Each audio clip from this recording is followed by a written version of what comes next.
there's a tornado, don't worry. Good place to be.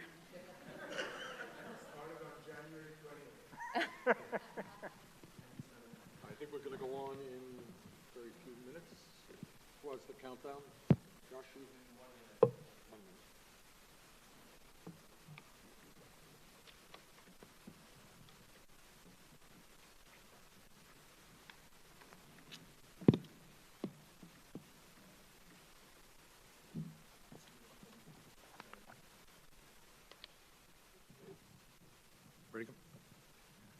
Good evening, and thanks very much for being with us tonight. And I want to thank everybody who's here in the audience here in the nation's capital, because they are very brave souls. They are here despite a rainstorm. Winds, we think, are going to be about 75 miles an hour, and there's also talk of tornado. Other than that, it's a beautiful evening here in the nation's capital, so we thank you. And I want to thank all of the folks who are with us tonight on live stream, and our media partners at The Guardian, at Young Turks, at the Intercept, The Nation, Credo, Move On, Now This, Act TV, and others who are streaming the event. So we thank them all very much. This is the third town meeting that we have done. And the reason we do these town meetings is we think the American people are a little bit smarter than the corporate media thinks they are. And we think the American people want to hear serious discussion about serious issues. Our first town meeting was on why the United States is the only major country on earth not to guarantee health care to all people as a right, and why we need Medicare for all. Our second town meeting dealt with the massive levels of income and wealth inequality that exist in this country today and what that means. And tonight, we're dealing again with an issue I think we are, as a nation, do not discuss to anywhere near the degree that we should, and that is foreign policy in general, perhaps from a different perspective than you will see often on cable TV. And obviously, what motivated this meeting tonight was President Trump's withdrawal of the United States from the Iran nuclear deal. And also, we are more than mindful of the tragedy that now takes place in Gaza, and we'll be discussing that as well. I think that in American politics, there is not the full degree of understanding in terms of what the implications of foreign policy are about. People are worried about health care, and they're worried about education and climate change, etc., but foreign policy often seems a little bit distant. So let me just say that if you are concerned about education and infrastructure and health care, you know what? You should be concerned about foreign policy, because foreign policy has a lot to do with military policy, and military policy has a lot to do with the expenditure of $700 billion a year. We are now spending as a nation more on our Department of Defense than I believe the next 10 nations combined. At a time when our infrastructure is collapsing, public schools are in desperate shape, 30 million people have no health insurance, Congress voted to increase military spending by $165 billion over a 2-year period. So that brings the issue of foreign policy kind of back home in terms of our national priorities.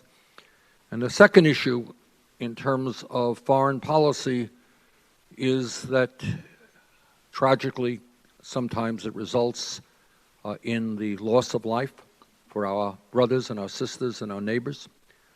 In my opinion, the war in Iraq was the worst foreign policy blunder in the modern history of this country. And it cost us over 4,400 American lives, 31,000 men and women who were wounded, came back without limbs or with PTSD. It cost the people in Iraq some 500,000 lives, displacement of some 3 million people, a cost of $2 trillion. That is foreign policy. So in terms of foreign policy, it's important that we get it right. It's important that we don't have that we understand what the unintended consequences of war. Sometimes we think it's going to turn out a certain way, and it often turns out a very, very different way. So, with that, let me begin the discussion tonight and introduce to you our panelists. And we have a really distinguished panel with us. Joe, this is hard. I'm going to get it. Cirincione. How's that, Joe? Excellent. Thank you. All right.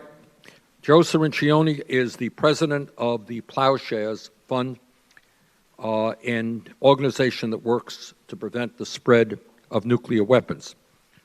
On my immediate right is Suzanne DiMaggio, who is a senior fellow at New America, where she focuses on U.S. foreign policy, the Middle East, and Asia. You have been to Iran a number of times, as well as North Korea, actually. Yes? Okay. Then we have with us Rob Malley. And Rob is president and CEO of International Crisis Group, which does research on conflict areas around the world. He was also a member of President Obama's National Security Council and was the director of their Middle East division. Is that correct? And finally, we have Lara Friedman, who is president of the Foundation for Middle East Peace, which promotes a peaceful resolution to the Israeli-Palestinian conflict. Joe, let me begin with you with a kind of a question I think is on many people's minds. And why is Trump's decision to withdraw from the nuclear deal with Iran such a problem, and what are the likely repercussions of that decision? Thank you, Senator, and thank you for holding this and spending time on this critical national security issue. President Trump's decision to violate the agreement was by far the most destructive act of his presidency. He broke faith with our allies. He dealt a crippling blow to the anti-nuclear efforts around the world. He severely damaged American credibility. But most seriously, I think he's put us on a path towards war in the Middle East. You may remember back in 2010, the talk in this town was when Israel was going to bomb Iran, not if. Front page, the cover of the Atlantic magazine, Jeffrey Goldberg's article. And that was the view. Benjamin Netanyahu wanted to bomb Iran. He went to his security cabinet twice trying to get agreement to do that. That's what motivated this diplomacy. Many of us in the NGO world were working with people in the administration and trying to encourage them to start the diplomacy, to find a diplomatic solution to this crisis. We found it. This was by far the strongest anti-nuclear agreement in decades, the crowning achievement of European diplomacy. And President Trump has just trashed it without a plan B, without any idea of what to do next, some rhetoric, some vows that we're going to go get a better deal, but no better deal is in sight.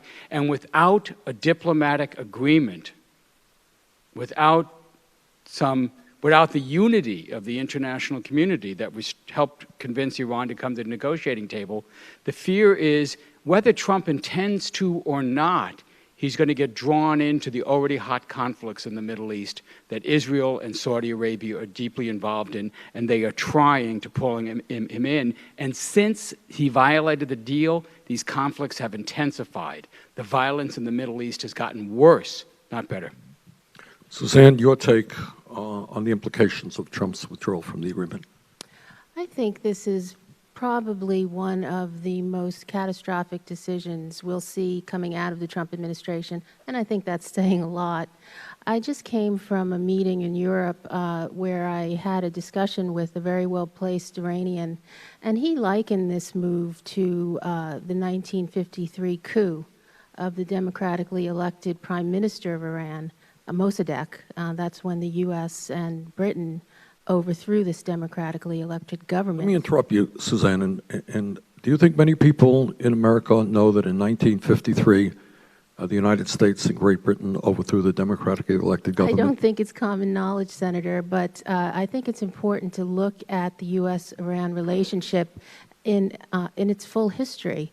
And as you'll find, there are a long list of grievances on both sides, this one I just mentioned. And for him to compare it to that, I think it really does demonstrate how much this has impacted the psychology of the Iranian people. With the Iran deal, don't forget, they saw hope as a way to improve their economy, join the global economy, become more engaged with the West. And I think the people of Iran really look to this deal in a very positive way. And with this careless, reckless move, Trump has just wiped that out. When you travel to the Middle East, I'm always struck when I travel to Iran. The people of Iran actually look very kindly on Americans. They don't like our policy, but they sure like us as people. And I'm afraid what Trump has done is one step towards losing the hearts and minds of the Iranian people and how they think of Americans. Let me ask, thank you, Susan. Let me ask Rob a question. Our major allies remain in the agreement. What impact does Trump's decision have on U.S. relationships around the globe and with our major allies? Not a good one. But let me start by thanking you, Senator, for organizing this. I think it really is important on a decision like this, on an issue like this, to involve the American people, to involve their representatives, because this is going to have very widespread repercussions. And as you said, foreign policy is domestic policy. But just let's put this in context. Again, I think Joe made this point. What the Trump administration, what President Trump has done is walk away from an agreement that everyone knows was working. That's not in doubt. Nobody is claiming that Iran was cheating. Nobody's claiming that Iran was moving towards a nuclear weapon. Everyone from, obviously I'm biased, I helped negotiate the deal, but forget me. The IEA, the International Atomic Energy Agency, says Iran was respecting the deal.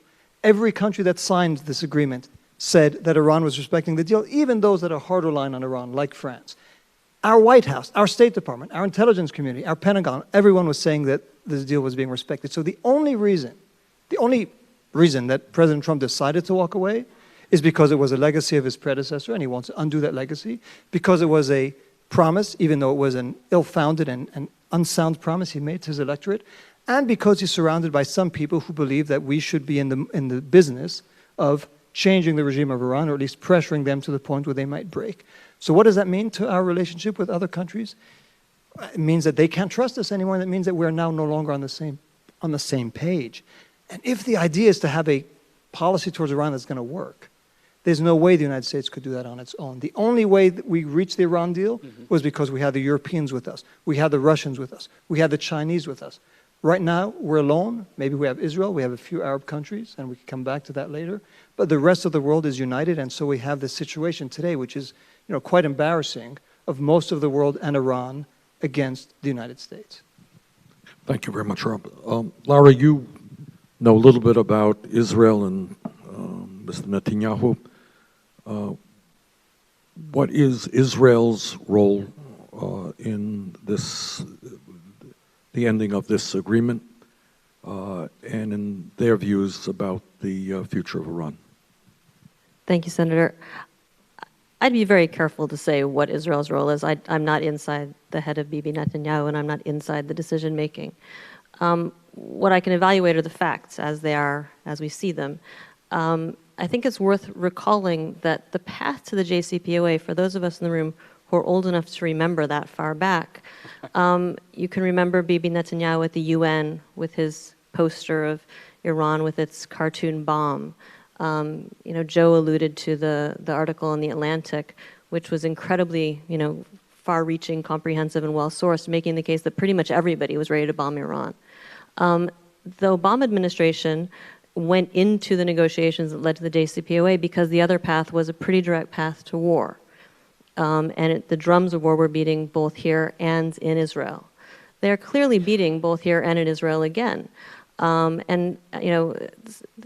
said it's a catastrophic decision. I think one man's catastrophe is another man's miracle. There are people who welcome a breakdown of this agreement and welcome the possibility about getting back to the possibility of regime change. And it's very clear. And there is a strong constituency for this in Israel, and their fellow travelers here are very much in the ascendancy. That is the direction this goes right now, based on where we are at this moment. What interests me, although nothing about the president surprises me, but he did campaign as somebody kind of as an isolationist.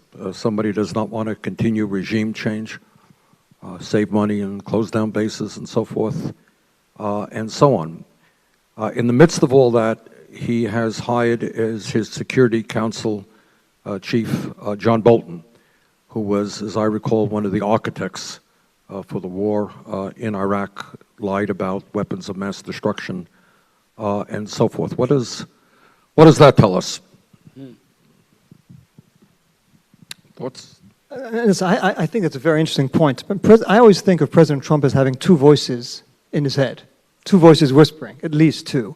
One of them is the one you refer to, which is during the campaign, he actually argued against entanglements. He always mentions the $7 trillion we wasted in the Middle East. He was against, he says, maybe belatedly, but still against the war in Iraq. He said he was against intervention in Syria, against intervention in Libya. That's one voice. The other voice is a voice that says, I have to do everything Obama didn't do. I have to undo his legacy.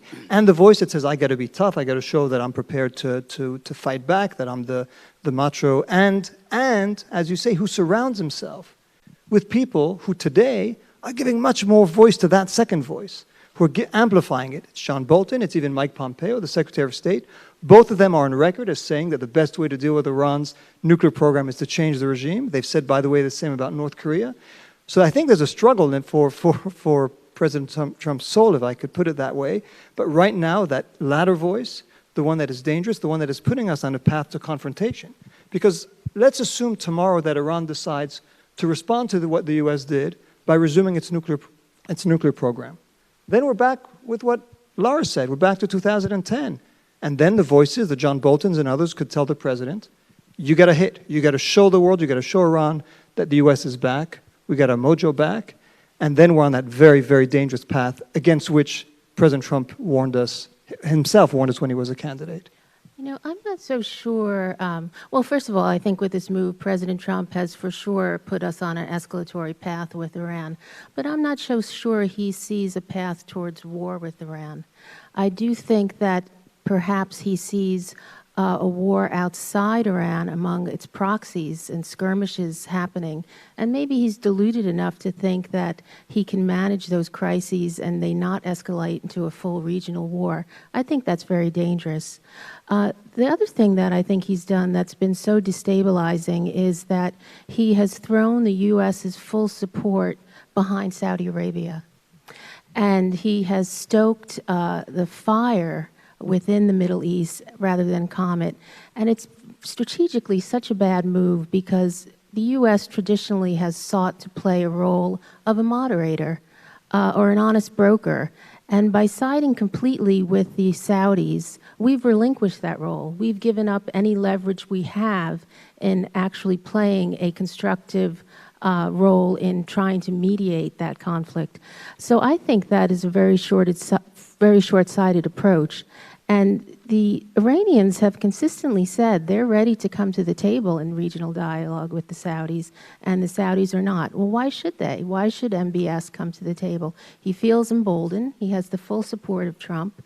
There's no reason for him to come and negotiate and compromise in any way. So I think that's another element of the Trump approach to the Middle East and this deal that is very dangerous. Let me ask a kind of dumb bunny question, and maybe the answer is obvious, but I'm not sure everybody knows it. As Suzanne just mentioned, we are now, and I've been in kind of high-level classified meetings where people refer to Saudi Arabia as our forever ally, our kindred spirit. Meanwhile, correct me if I'm wrong, Saudi Arabia is a despotic autocracy. We can argue about how good or fair the Iranian elections are, but they do hold elections. I'm not quite sure that the Prince of Saudi Arabia was elected to anything. He has the distinction of having purchased the most expensive house in the world, a $500 million yacht and I guess a Leonardo da Vinci painting for $450 million, while bemoaning the suffering of the people in Gaza. Why has the policies of the United States been so steered toward Saudi Arabia and so anti-Iran, when in fact you have, as you mentioned, Suzanne, among the younger people of Iran, what most of the country is under 30 now. They're very pro-Western. They feel a lot better about the United States than the young people in Saudi Arabia. Joe, how did that happen? I think the simple answer is money.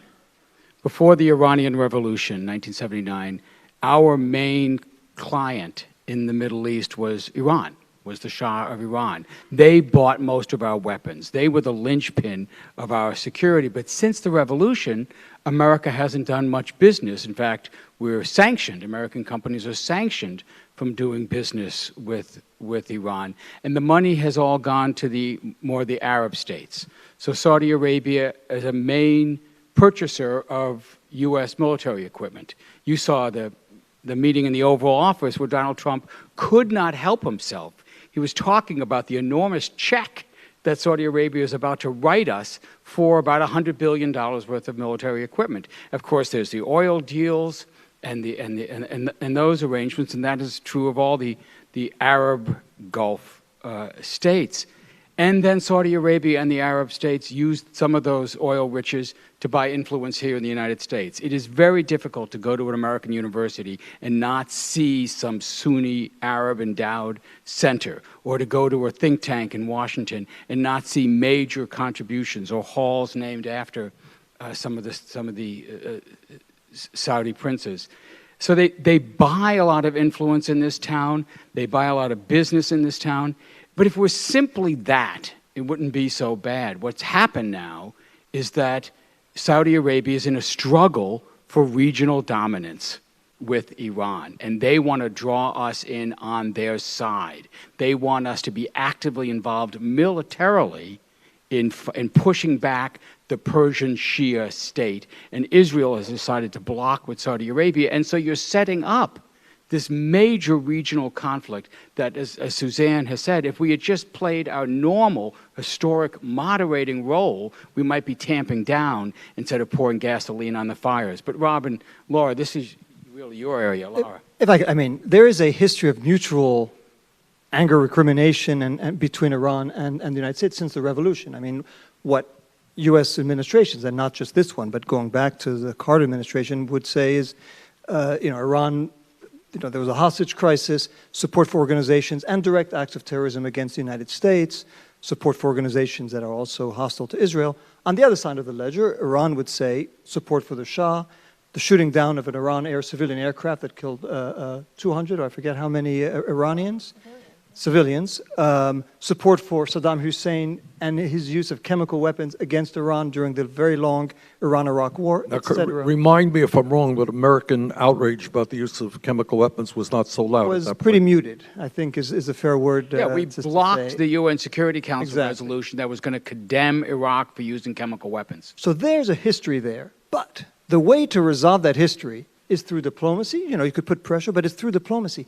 The only way in which the United States and others have managed since the Iranian Revolution to change one aspect of Iranian behavior was through the nuclear deal that President Trump just shredded. That was a successful way to engage with Iran, to get them to change their behavior.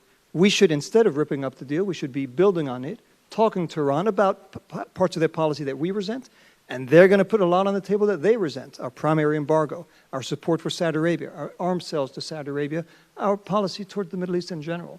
But what we're doing now is simply, as Joe and others have said, we're simply fueling the flames of a conflict because we are not talking to Iran. There's no diplomacy with Iran right now, and we're in the midst of an escalatory dynamic. I think, Senator, it's important to remember the other thing, that by withdrawing from this deal, the one official channel we had with the Iranians is now gone.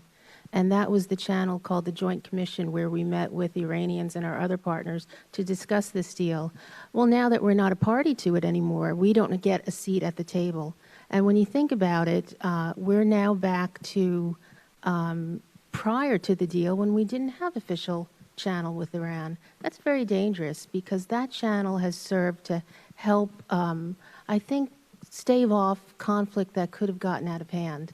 For example, when those Iranian sailors strayed into, U.S. sailors strayed into Iranian waters, it was because of the channel between the U.S. and Iran over the nuclear deal that helped to diminish that from escalating into a big deal. That's gone now, and that's very dangerous. Okay.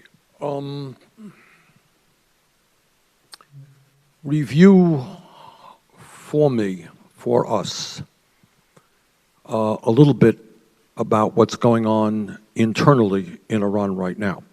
We were talking earlier, Suzanne and others have suggested that if you are a hardliner in Iran, you are really delighted and happy with what Trump has done.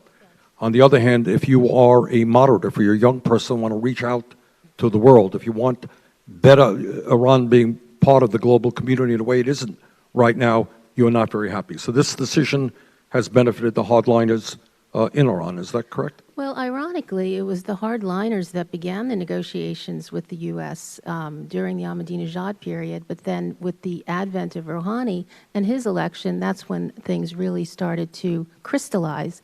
So I think the group of negotiators in Iran that brought this deal to the fore, they took a major personal risk in doing this, advocating for engagement with the United States, the great Satan. So now, here they are. They were the people that put their necks on the line to become part of this deal. And, of course, the hardliners are taking great advantage of it by calling attention to the fact that they were treasonous, that they put Iran's interests in jeopardy. It's important to remember that the Iranian political system is as complex as ours. Even a bit more cutthroat, if you want to think about it.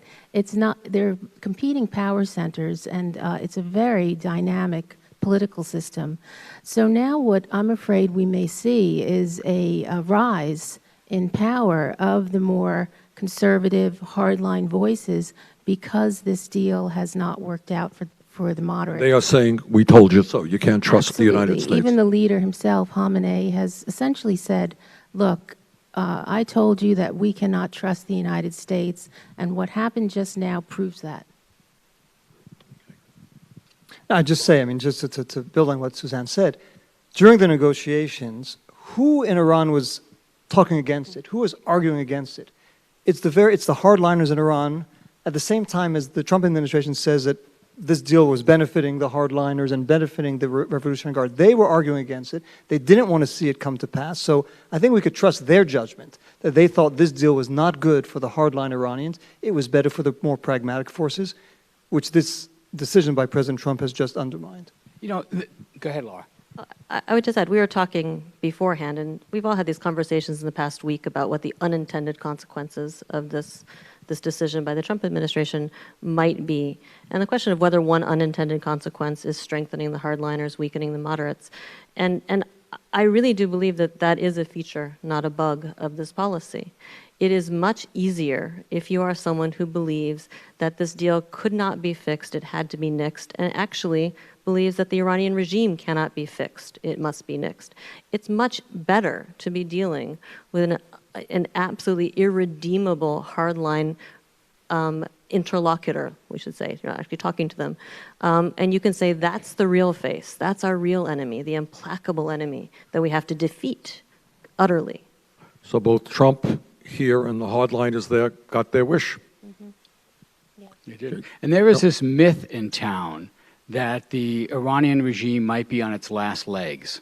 You know, let's not kid ourselves. There are major structural problems inside Iran. They're suffering from years of drought. There's major unrest, especially in the rural areas. This is a very unpopular regime. None of us would like to live in Iran. None of us would choose to live under this kind of autocratic regime. But it is also very resilient. It is also a stable government structure at the moment compared to everything else that's going on in the Middle East. And you hear, all you do is read the Iranian press or English translations of it, and you see Iranians protesting against their government, but they don't want to go so far as to destabilize the government. They don't want to overthrow the government because they don't want the chaos that they see going on in Syria. So there's this myth in this town that if we just knock hard enough, that somehow the Iranian regime's gonna crumble. And what I fear is exactly this, that the hardliners will come to power. You don't like the Iranian regime now, this could get a whole lot worse. I think it's important at this stage to say, I mean, maybe it goes without saying, but I think it's important that there are activities the Iranians are undertaking in the region that undercut U.S. interests. There's no question there that that's happening. And, but the point is, how do you go about changing that? How do you go about addressing it? I think your op-ed today in The Guardian makes the case through dialogue. And with this deal, I mean, think about it. When I brought up the case of Mossadegh's overthrow, the democratically elected prime minister, when we overthrow him, that was 65 years ago. And there have been a lot of grievances in this relationship. And yet, 3 years ago, we reached this deal with the Iranians. It was a triumph of diplomacy. And yes, the relationship isn't perfect, it's far from it, but we should have used it as I think the Iranian foreign minister called it, we should use it not as the floor, but not as the ceiling, but as the floor. And we're doing the exact opposite. I think for the Trump administration, the idea of doing the work, the hard work of diplomacy, is so foreign to them that maybe it was too much to think about. But yet it's an opportunity. Here we are again, an enormous opportunity we've squandered to build on that deal and to make it something more lasting, to change the essence of the relationship in a meaningful way. And it was just discarded without a plan B, without any alternative. And I think that the administration has not offered anything in terms of where we go from here. And our European allies certainly are grappling with this now. They're faced with a region where they're adjacent to this region. They have the influx of refugees from all the conflicts. So this was an attack on our European allies' sovereignty, on their economic relationship with Iran, but also on their national security. Yeah. American policy in the Middle East is in free fall. We have no clear plan. We're losing friends, losing influence, losing allies. This could get very dangerous. I just want to add, I'm not sure. I've heard people say there's no plan B, and I think from any sort of objective analytical standpoint, that seems correct. Constructive plan It's B. the constructive, because I do think there are plan Bs, and we've already heard them. We've heard them in the media. Suddenly we're back to the narrative of, well, if we push a little harder, the Iranian people will overthrow their government. They just need our help and support, which is a movie that we've seen before, not just on Iran. Let's take Gaza, for example. We've seen that exact movie before. History would argue that the U.S. has never had success at turning other people into tools of our foreign policy by making them so miserable. They say, let me take up the flag of your foreign policy. We are consistent. We keep making the mistake over and over again, right? Well, you know, again, I don't want to pretend I'm in the heads of the people I disagree with. I think a lot of people believe this should be true. Yes. And if it turns out not to be true, at least we should have tried. And if it turns out not to be true and we're forced to go to war for the sake of humanity, we are. But that is sort of the plan B here. We will help and try to have them overthrow themselves, and if forced, because don't forget, if Iran does go back to centrifuges spinning, we are back to the discussion of it being an existential threat. That was Bibi Netanyahu with that bomb. And when it's an existential threat to Israel, how many days is it till they go nuclear? Is it 10 days? Is it 100 days? It's constantly changing target. At that point, we have no choice but to act because it's an existential threat. I want to get back to Saudi Arabia. NBS did a multi-million-dollar tour of the United States. He was in a lot of media, met with a lot of influential people. What is Saudi Arabia really, and what are its goals? Well, I think, the Saudis are in the midst of a leadership transition. I think that, when you look at what President Obama tried to do to rebalance the U.S. in the Middle East by having a relationship with both the Iranians and the Saudis, maybe to some extent underestimated the insecurities of the Saudis during this pivotal period and underestimated how threatening they would see the fact that the U.S. is beginning a relationship with Iran. That's something we can debate. But when we think about the Saudis, they have this humanitarian disaster that they've created in Yemen, a war, by the way, that the United States has not spoken out against too harshly. And I would say that's an understatement. Yes. I'm putting it diplomatically. Then you have, if you look at every major crisis point in the Middle East, the solution to it somehow runs through Riyadh and Tehran.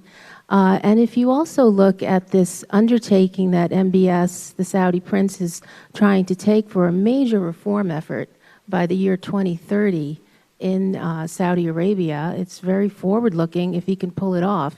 It really makes you wonder, what are their priorities, and why aren't we encouraging that reform effort, telling them, find a solution in Yemen, stop that catastrophic war, get to the table with the Iranians, work that out, find a political settlement in Syria, strengthen this new government that's going to happen in Iraq. I mean, there are some serious issues that we should be encouraging the Saudis and Iranians now to come to the table and resolve, and we're doing the exact opposite. Rob? Yeah, so I'd say, and I've had an opportunity to discuss this with Mohammed bin Salman several times. I think from his perspective, to try to put myself in his shoes, he believes Saudi Arabia for too long has been a punching bag that Iran has been hitting, and that he believes Saudi Arabia is stronger militarily, diplomatically, has stronger allies. Why shouldn't Saudi Arabia fight back? Now, the problem with the fighting back is that everything that people say today is an indication of Iran expanding its reach in the region, has been the result of people going to war in the region. The Iraq War, obviously, number one. If it hadn't been for the Iraq War, Iran would not have the influence it has today in Iraq. The war in Lebanon, talk back in the 1980s. The war in Lebanon, Israel's invasion, that gave rise to Hezbollah, that gave Iran a hook in Lebanon. Yemen, we just heard about, a humanitarian disaster, the worst humanitarian disaster in the world today. Mm-hmm. What's increased Iran's influence? It's the coalition, Saudi-led coalition bombing of Yemen. The Houthis, the Shiite organization there, has become closer to Iran in reaction, and on and on and on. The same in Syria. War is what has expanded Iran's influence. And so, and I've said this to the Saudis, I've said, you may think that by pushing back Iran militarily, you're going to help yourself. You're simply going to empower Iran in a way that you're going to regret. So what I would criticize the Trump administration for, yes, they have much better relations with Saudi Arabia than we did under the Obama administration. Use that better relationship for sound policies, as Suzanne said. Put pressure on them to find a way out of Yemen. And by the way, I do want to thank you for your efforts on Yemen. I think we need more voices like yours to put the spotlight on that tragedy. Use it for that. Use it to push them to negotiate with Iran. Use it constructively. Use that better relationship you have with Saudi Arabia and with Israel, by the way, but to a purpose that serves U.S. interests, not enabling them to make the mistakes that they and we are going to pay for. Lara, do you want to say a word about Israel? And back it up a little bit. Israel today is not the political state that it was 20 years ago. It has undergone massive transformation. And, I asked Rob what the long-term goals of Saudi Arabia might be. What are the goals of the Netanyahu administration there? And what are the changes that have taken place in Israel over the last couple of decades? So it's a timely question because it's something that I think we can understand and explain better in the United States now than we could have 2 years ago. In the sort of arc of illiberalism, Israel is significantly ahead of the United States, but it's on very much the same path. You have an Israeli government which is tending further and further right, not simply for cynical reasons of, politicking and appealing to certain voters. There are real ideological roots in this. And what we're seeing today is very much in power, a trend towards illiberalism, much like we're seeing here or in Eastern Europe or wherever else, which says we have ideals, we will implement them, might makes right, rule of the majority, not democracy. Little interest in the power of the civil society or even preserving civil society, things like human rights, a disdain for international law, international norms, to the extent that they in any way conflict with those goals. And what we're seeing today, and we had it on display in Jerusalem today. If anyone saw the visuals, the split screen of the celebrations in Jerusalem, the American officials, starting with Mr. Kushner and the president's daughter, celebrating, and a split screen showing tear gas and shooting on people inside Gaza. And I think it's important to emphasize, whether you want to argue that these are violent or non-violent, whatever, these are people who are inside Gaza. These are not people who've invaded Israel and are now threatening to take the town. This is shooting into Gaza. So you really have an alliance of illiberalism here. It isn't by mistake that Israeli policies are getting more and more energetic towards Iran, towards the Palestinians. Aggressive might be another word. Aggressive, yes. Or emboldened, let's say. This is an ideological strain. I think I think it's really important. When I said before, one man's catastrophe is another man's miracle, this is not happening, I think, by accident. And I think it's important to recognize the ideological roots of this if you're going to understand where it goes. These aren't just missteps all the way. These are deliberate steps. The Israeli government wants to keep the West Bank and Gaza forever. It wants every inch of Jerusalem. It's very clear about that. The American ambassador to Israel is absolutely in lockstep with that. And he's been on the record that way for years. Anyone who's surprised shouldn't be. And for folks who see the Trump administration as chaotic in their policymaking, I would encourage them to look at Israel-Palestine, and that reflects also on Iran, and note that the circle of people who have been the key advocates and the key advisors to the president on this issue are the same people who were his closest advisors before he became president. And they were the people who were his surrogates during the campaign. There's been remarkable coherence to their policy in the Middle East. And to the extent that we're talking about Saudi Arabia, I think it's a mistake to not focus on the Israel piece of that. Because the idea that MBS is going to deliver the Palestinians or going to give cover for Israel on Israel-Palestine is a potent piece of the puzzle here. It is a potent piece. It has enormous resonance here in the United States. It has enormous resonance in Israel, where right now Israelis see the alliance with Saudi Arabia as far more important than resolving the conflict that is on their border, where 50-some people were killed today. And even if you believe that Israel is 100% justified and it's an act of self-defense, Israel killed 54 people on it's not even a border, the Gaza fence. That's not a situation that's going to be resolved by making backroom deals with Saudi Arabia. But that's where we are today. And it really, the trajectory of this is not encouraging, not because of missteps, but because we're headed very deliberately in a direction that is not encouraging. All right, let's, while we're on Israel and Gaza, let's continue that discussion. I mean, it looks to me not only of the events of today, but just the actions of Israel over the last several years, plus the Trump administration repudiating the concept of a two-state solution, the growth of settlements, the kind of violence that we saw today. What is going to happen in the future when you have 2 million people in Gaza living in absolute desperation, 60% youth unemployment? What is going to be the future there? What do we see happening? Let me start, but I have to admit my bias here, because I'm very pro-Israel. I have family in Israel. I have family in Jerusalem. I have a niece and a nephew who served in the IDF. I have a goddaughter who very recently was a sniper on the Gaza border. So I'm very concerned about their security, and I would never advocate a policy that would weaken the security of Israel.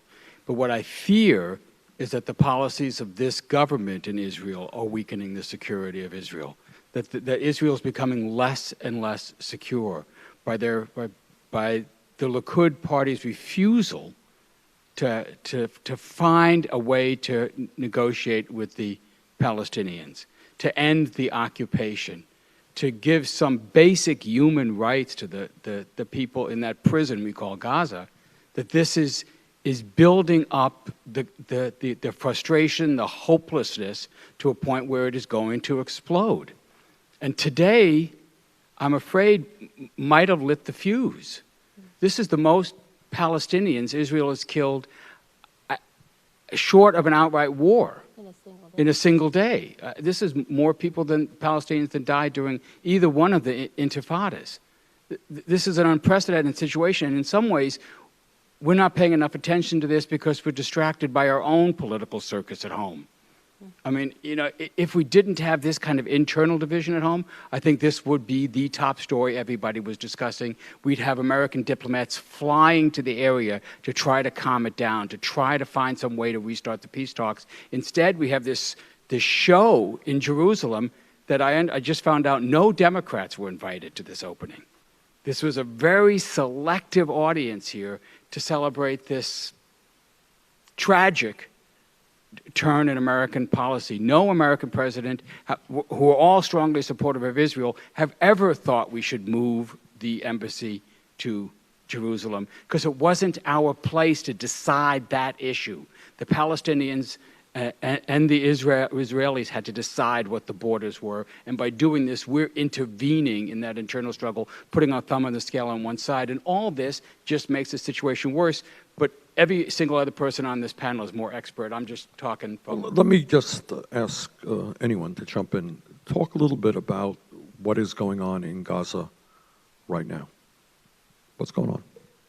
Sure, I'll try to take that one. I have not been in Gaza in a couple of years. What is going on in Gaza right now are a number of factors are coalescing. It come to a head. Part of it is Jerusalem. Jerusalem lit the fuse this time. The first fuse, Joe referred to a second fuse. The announcement in December, which really, I mean, let's remember, Gazans can't get to Jerusalem. It's been years since Gazans have been able... Explain that. Take it. You know this stuff upside, downside. Many people do not. What do you mean by they can't go? So Palestinians who live in Gaza have restricted travel. To get from Gaza to Jerusalem, you have to cross through Israel. Israel does not let Gazans leave Gaza, except under very, very limited circumstances through a long permit process, which is arduous and generally, it's very, very difficult to travel. So most Gazans, if the average, I don't know what the percentage is, it's under 30, it's very high. A huge percentage of those people have never been to Jerusalem, have never been to the West Bank. They basically have only ever been to Gaza, or maybe they've gotten out through Egypt. It is a place that has been under blockade for a decade now. And this is one of the most densely populated places in the world. It is run by Hamas, which is a terrorist organization. It happens to have been democratically elected some years back. That was rejected by the world. Like Joe said, it's probably in the same sense as Iran. It's not probably a place you'd want to live. I would not want to live under a Hamas government. But living there is now for years, people in Gaza have had their lives subjected to all sorts of misery on the argument that this is the way to eject Hamas from Gaza. And it hasn't worked. What it means is today you have this densely populated place with a very, very high youth population, extraordinarily high unemployment, extraordinarily high poverty, dependent on outside aid, and you essentially, with the Jerusalem decision, said, by the way, there is zero political horizon for ending the conflict, and only an end to the conflict can actually resolve the situation you're in. Everything else is just giving you, bandages and some aspirin. That's what the Jerusalem decision was. But what we're seeing on the Gaza fence, and you can't call it a border because it's not a border, what you're seeing on the fence is all of the pressures that have built up over the years coming to a head with this decision. And then you've got Hamas trying to ride these pressures, and where they can direct them so that they can claim legitimacy. Because when the grassroots rises up and says we will not have it anymore, that's also a repudiation of the people in charge. And that's intolerable for Hamas, because Hamas needs to be in charge. So you have people fighting for who's controlling it, which gives Israel a sometimes legitimate, sometimes not legitimate excuse to say, this is all terrorism, this is an act of war, and under the laws of war, we have the right to use lethal force against unarmed people who are near the fence, which if they were to damage that fence and breach it, they could come into Israel and would be a threat to us. And I don't see, honestly, it dying. I suspect that we will see this period of intense demonstrations die down. A combination of fatigue, a combination of outside efforts to throw in more bandages and more aspirin, which I have to say it would be immoral at this moment to oppose food, bandages, aspirin, whatever it takes, because the humanitarian situation there is genuinely turning catastrophic. But we have to remember this is not an earthquake zone. This is an entirely man-made catastrophe. And the solution to it is not humanitarian aid. The solution to this is a political solution. And right now, going back to where we started, we are heading in the opposite direction from a political solution. Rob, did you want to jump in? Yeah, and I'd say, it's customary to say that the Arab world and the world is forgetting the Palestinians. I'll tell you some people who haven't forgotten the Palestinians, and that's the Palestinians. And they're the ones who are living in the situation that Lara described in Gaza, and also living in deplorable conditions in the West Bank where there is no political horizon. Now, the cost it's a human cost, no doubt about it, and it's a powder keg, and at some point it may explode. It may be today, it may be in a month, it may be in a year, but at some point, if people have no hope and they're living in these conditions, they have nothing to lose. But there's another cost to all this, which is really, and I was visiting the occupied territories a few months ago, and anyone who does, it's very hard to look at that and think that a two-state solution is still possible today, because of everything that's been happening in terms of the settlements and the roads and just the conditions on the ground. So then what? I mean, if you've killed the two-state solution, you've killed that paradigm, you've basically neutered all of the political leaders in Palestine, among the Palestinians, who were foot soldiers for that cause, what are you left with? Maybe a call for one-state solution, civil rights, equal rights for all. Are Israeli Jews going to accept that? So you may be setting up a perpetual conflict, which today we are enabling. Again, it goes back to the point we've all made. The U.S. can't solve this just because it wants to solve it, but to enable policies that are moving us away from a two-state settlement, and that are moving us towards a potential conflict between a desperate population that has no hope and the Israeli government. That's diplomatic malpractice. I would just add, going back again to this being a feature, not a bug, there have been Israeli people on the Israeli right and that people on the American side who support the Israeli right, who have been arguing for years, there is no solution. Right. I mean, this is not, the idea that no solution is a failure. There are many people who would argue there's never been a solution. The answer is for the U.S. to get behind Israel, let Israel do what it needs to do, let it define what it needs to do and what it wants to do. We get behind it and recognize the Palestinian that's just going to remain an unsolved issue. Right. That is actually a position that is advocated in our world. So that's a group of 2 million people living in misery in Gaza with no political power in the indefinite future. Is that what you're... Well, it's more than that, because that includes the West Bank. The no solution refers to East Jerusalem, the West Bank, and Gaza. So it's many more than that. Yeah. Let me kind of end the discussion here. It's been a fairly pessimistic discussion, if I may say so. Yes. Because it's a pessimistic situation, and we're trying to look at it honestly.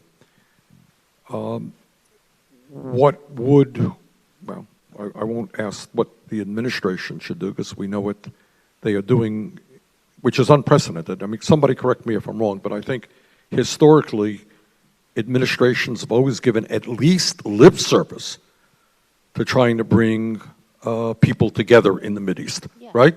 Yeah. I mean, whether they did it or not, at least they made the effort that we got to sit down and work it out, and peace is our goal. And in an unprecedented way, that is not really what Trump is saying. What should, one of the areas, and Rob mentioned this in terms of Yemen, where I think there is a growing understanding that in the Congress, the Constitution is very clear that it is the U.S. Congress and not the President who has war-making powers.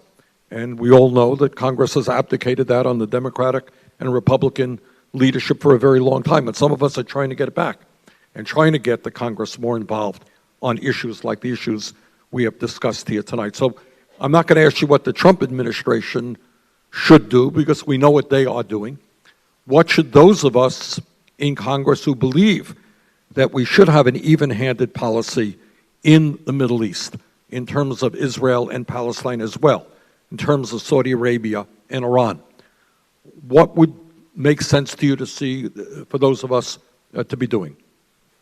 Well, in terms of Yemen, I think it's important to remember that the Iranians and the EU4, the French, UK, Germans, and Italians have now had, I think, 2 rounds of discussions on Yemen. And I suppose now that the United States this is through part of the JCPOA process, I don't know if the U.S. will even be part of this now. Let's face it, the Trump administration, with this move on the JCPOA, has abdicated U.S. leadership on a whole host of issues. It's not just the JCPOA. And I think we have to face reality. We can't really look to this administration for leadership on these crises, these issues of top national security importance to us. But what we can do now is, I just came from Europe last night, where I met with Europeans and Iranians. And what the Europeans are saying is they see this as a direct attack on their sovereignty. They're going to look for ways to continue to keep the deal alive, look for ways to maybe do blocking sanctions against the U.S., other ways of licenses so European businesses can continue to do business with Iran. And the Iranians, for their part, I think they're going to show a fair amount of restraint in the aftermath of this disastrous decision. I think they're going to continue to abide by the Iran deal. They're not going to restart the centrifuges. They're not going to kick out the inspectors. I think they're going to try to work with the Europeans, the Russians, and the Chinese to make this deal work, and work on the other issues you just mentioned. But again, the U.S. is absent. This is not America first. This is America alone. And I think the only way we're going to solve this problem is by electing a new president, a new Congress in November. I don't see any other solution, Senator. Let me start. There's several things that the U.S. Congress can do now. And part of that builds off what Suzanne just said. We have to try to work with the Europeans to keep the deal alive. So if what we're worried about is the deal completely falling apart, remember, this is like the Paris Climate Accord.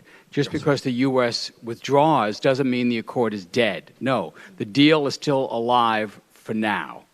And the Europeans and the Russians and Chinese are working, as Suzanne said, with the Iranians to try to keep them in. So what do they need? In order to do that, the Europeans need to be able to do business with Iran. But the administration's about to move to put sanctions on European companies. Remember, we don't do business with Iran. We don't sell, so you can't sanction our own companies. You got to sanction the other companies that are doing this. You got to start sanctioning the people who will buy or buying oil from Iran. Who's that? That's China, number 1, European Union, number 2, and Japan, number 3. And India. And India. So you got to start sanctioning those people. Well, that is idiotic. So we've already have this rift developing between Europe and the United States. You know, we are weakening the Western alliance with this. Middle East, all those problems aside, we also have this other huge problem that this policy is creating. So I believe the Senate, the Congress has to step in and try to prevent the administration from imposing new sanctions on European companies. That's the number 1 thing I would do. The number 2 thing I would do is try to take another run on Yemen. You came real close. 44 senators voted for that resolution. If you could get a pause in the Yemen war, if you could stop the U.S. from aiding that slaughter, that would be a huge confidence build. That would be a huge humanitarian and peace building and stability building step in the Middle East. And you can do that without the administration. I agree with you there. Let me deal with the secondary boycott issue. I mean, isn't this rather extraordinary that we are now putting sanctions on our major international allies? Is this of some unprecedented? We've tried to do it before. It's not had much success. And I think, as Joe said, that's not a road we want to be on if we want to build a coalition to get anything done. Yeah. But, you said, and this is a pretty pessimistic panel. I want to apologize for people listening if it was, but I want to end on an optimistic note. I think the reason for optimism is the fact that you're holding a discussion like this, that people are listening, that many, many, many thousands are listening outside and following this. I think what can be done, and building on this, is having a more honest conversation with the American people, having a more honest conversation coming from members of Congress on issues like, what are we doing between Israelis and Palestinians? What are we doing with Iran? What are we doing with Saudi Arabia? What are we doing on the war in Yemen? What are we doing? Another issue that you've written about in the past or spoken about, what about a counterterrorism policy? Is it really the smart policy? We need to have a debate about that. We need to have a debate about war powers. And that's where hope comes from. It's from bringing Americans, engaging them, convincing them that this is not foreign. This is very much domestic. Because as you put it, this is where we put our resources. This is how we send our men and women to war. So foreign policy is domestic policy, is public policy.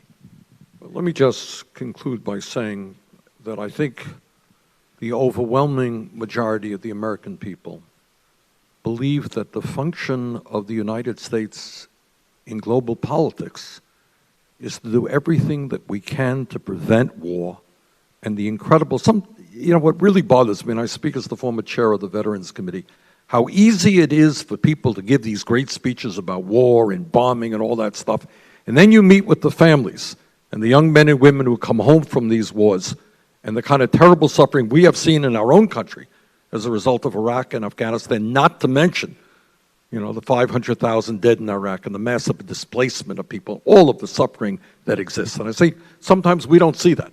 Sometimes we don't see that as a people. But I do believe that in our heart of hearts as a people, the American people do want to see their government play a constructive role around the world, understanding how difficult it is, but bring people together. Get them to sit down. Get them to put away the guns and the planes and the tanks. And it is a sad thing that at this moment we're doing the exact opposite. But I agree with you. I mean, this may have been pessimistic in the sense that we're talking about reality. But I don't think that is where the American people want us to be. And especially when we talk about a world, think about it, a world now.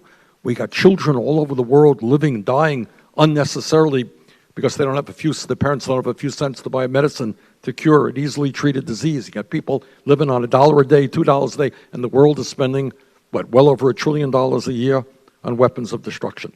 Our role should be the role of bringing people together, striving for world peace, as hard as that may be. And I am not pessimistic that that is where the American people are. So let me just conclude by thanking our panelists, thanking all of you for being here this evening, and thanking those who are watching us live stream. Thank you all very much.